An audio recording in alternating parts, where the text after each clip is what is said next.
My name is Happy Haynes. I'm the Executive Director of Denver Parks and Recreation. I protect the environment by encouraging our staff to use creative and innovative solutions to protect our environment, and also by developing policies and procedures that ensure sustainable practices. We're the Moat Group, Denver Forestry. Deputy Executive Director. Management Analyst. Natural Areas. Deputy Executive Director. Human Resources. Finance. Director of Parks. Horticulturalist. Mountain Parks. Assistant Director of Parks. Water Conservation. Director of Natural Resources. Operations Supervisor. Director of Recreation. Mower Shop. Golf courses. I'm on Denver City Council representing District 11. We are currently using Zonar in all of our fleet vehicles, which tracks idling time, hard braking, and acceleration, and the intent is to reduce our carbon footprint by not letting our vehicles idle while not in transport, by replacing gas-powered equipment with electric battery-powered equipment, by using polymer material to help reduce the dust, trying to create a balance between recreation and protection of the natural resources in the parks that we have here in Denver. We have about 60 parks that are on recycled water.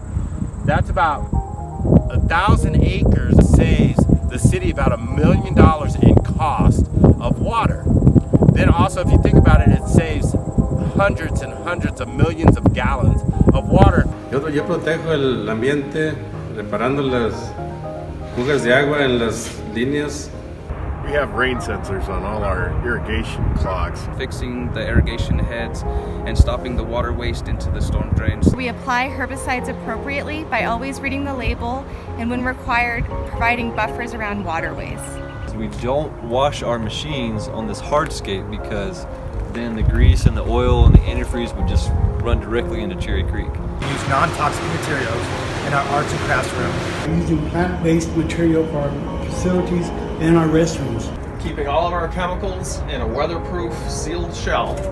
Only purchasing chemicals that we need and that we will use. We've been able to increase our oil change intervals upwards of 10 times. This reduces waste, saves time, saves money. The Certified Asbestos Building Inspector program identifies asbestos in soils and helps limit the amount of exposure to the public and parks employees. Getting kids active in nature, taking them outside to play, learn about environmental education and how they can protect and steward our lands. Best management practices in our pool operations.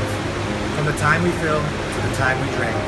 Converting landscape areas to vegetable gardens for donation to our local community. Removing invasive species and promoting native plant growth. By choosing plant material that attracts bees and other native pollinators. By using integrated pest management strategies. Planting 3,000 trees every year. Educating the public about the threat from emerald ash borer. Weeds, wildlife, and vegetation management that helps us coexist with the wild side of the park system. Adequate open space, trail connections, and green space so that we can make sure that residents have all the amenities that they need to be healthy. So that's the challenge, you know, the human element is where a lot of our impacts and our costs come from. So if we can get the public and the citizenry to help us do our job better, we're going to be more effective and we're going to save money and we're going to have more beautiful parks and more beautiful open spaces. Hi, I'm Denver Mayor Michael Hancock, and I protect the environment by working to make sure the city has parkland that's resilient to climate change, moving our city buildings to 100% renewable electricity by 2025, and pledging to reduce gas emissions 80% by 2030.